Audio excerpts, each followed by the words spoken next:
कार्रवाई शुरू की जाए। लेकिन जज साहब, हमारे बैरिस्टर साहब नहीं है, आते ही होंगे। जब समय पता था तो आए क्यों नहीं? जज साहब रास्ते में ही होंगे, आ रहे होंगे।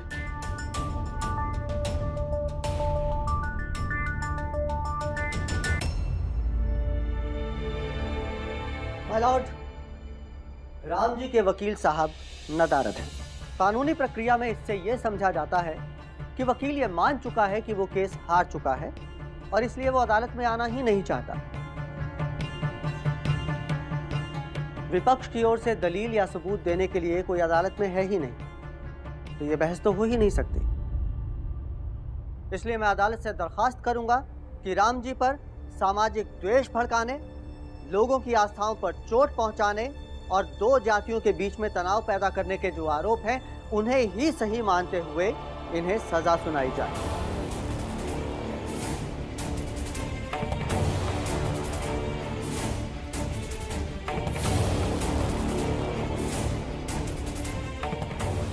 लेकिन जज साहब, हमारे बैरिस्टर साहब आ ही रहे होंगे।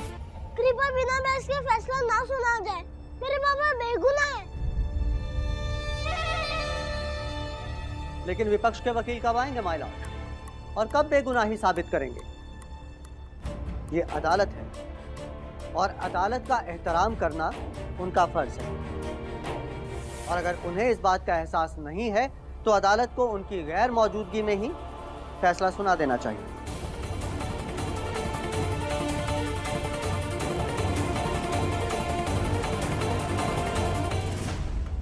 अम्बेडकर जी, हमें लगता है वकील ने धोखा दे दिया इनको, वो नहीं आएगा।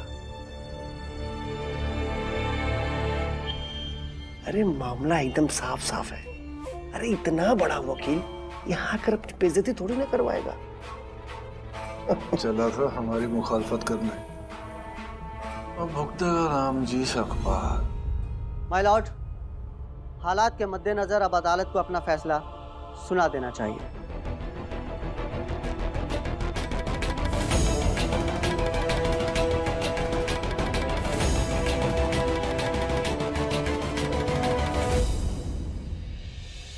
जल्दबाजी में फैसला सुनाने से चूक होने की आशंका रहती है।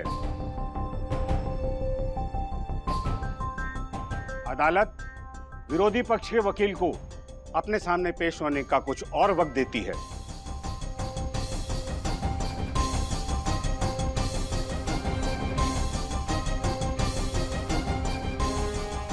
हम सब आधे घंटे के अंतराल के बाद फिर मिलेंगे।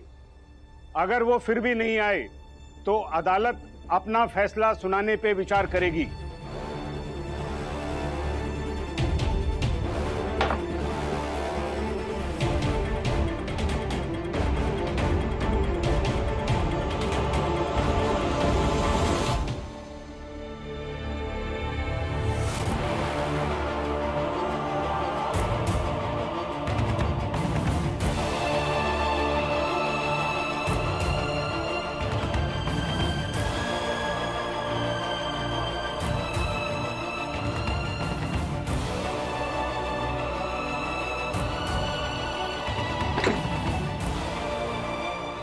बैरिस्टर साहब, आप यहाँ जल्दी से चलिए ना। सब लोग आपकी राह देख रहे हैं, चलिए ना।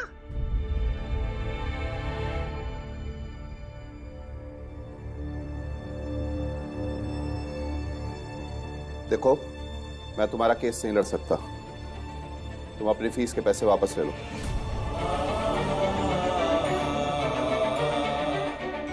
सुनो, इस लड़के के फीस के पैसे वापस कर दो। ठीक है सर। ये लो। बैरिस्टर साहब, आप ऐसा मत कहिए। आप नहीं जाएंगे तो पापा कैसे छूटेंगे? मैंने तुमसे कह दिया ना, मैं तुम्हारा केस नहीं लड़ सकता, बस बात खत्म।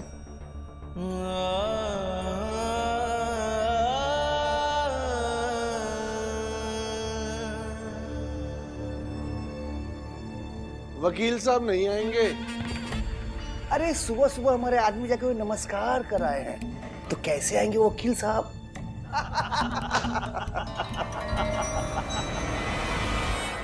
बैरिस्टर साहब,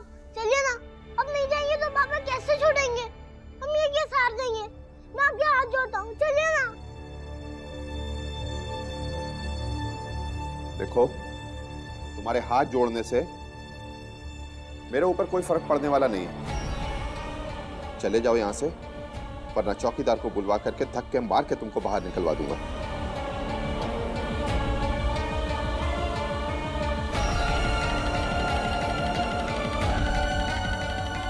खड़े क्यों? पैसे उठाओ और जाओ।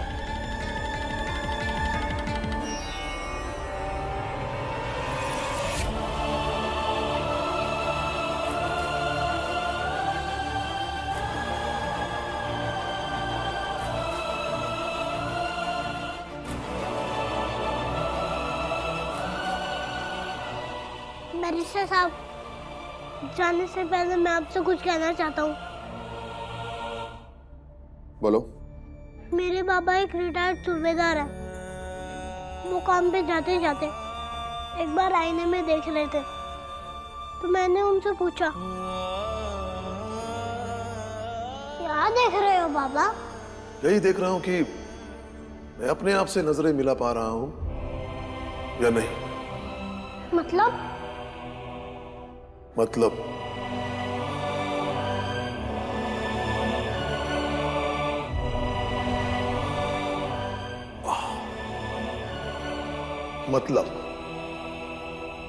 बेटा, घर से जब काम पे निकलो तो रोज जाते समय आईने में एक बार अपने आप से नजरें मिलाओ। दिन भर में तुमने जो भी कुछ किया है उसे याद करो, और देखो तुम्हारी आंखें तुमसे नजरें मिला पा रही है या नजरें चुरा रही है। इससे क्या होगा बाबा? अगर नजरें मिला पा रहे हो तो समझो तुम जो भी कुछ कर रहे हो सही कर रहे हो, लेकिन नजरें झुक गई है तो समझो तुमसे कुछ पाप हो रहा है। और बेटा, जो व्यक्ति जीवन के अंत तक अपने आप से नजरें मिलाने के लायक बचता है, वास्तव में उसी का जीवन सफल होता है। बाबा, मुझे भी आईने के पास ले चलो ना। चल।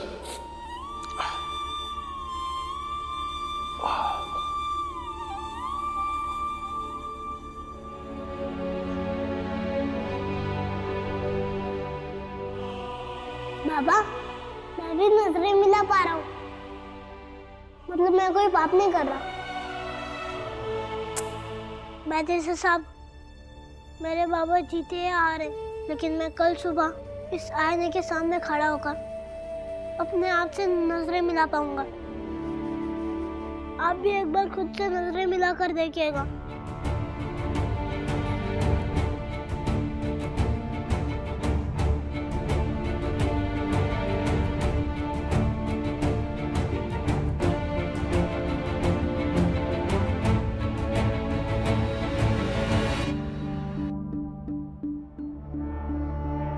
आधा घंटा हो गया क्या?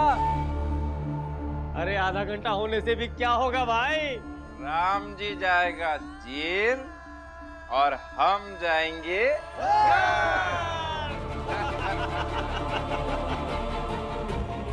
कहाँ रह गया भीम? अभी तक आया क्यों नहीं?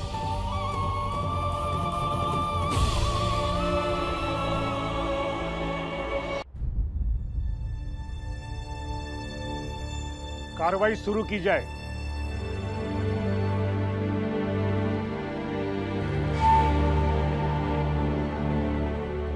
माय लॉर्ड, राम जी के वकील अभी तक नहीं आए, इसलिए मैं अदालत से गुजारिश करूंगा कि अब और ज्यादा वक्त जाया ना करते हुए अदालत को अपना फैसला सुनाना चाहिए।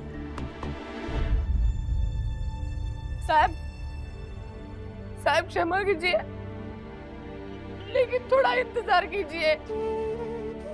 मेरा बेटा भीम बैरिस्टर साहब को लाने के लिए गया है, वो आ ही रहा होगा, थोड़ा इंतजार कीजिए। हाँ जज साहब, मेरा बेटा आता ही होगा, वो वकील साहब को जरूर लेके आएगा।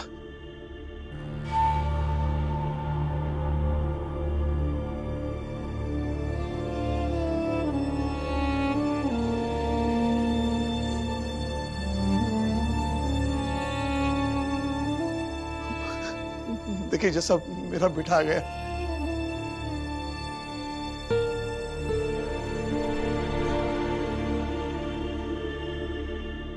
क्या हुआ भीमा?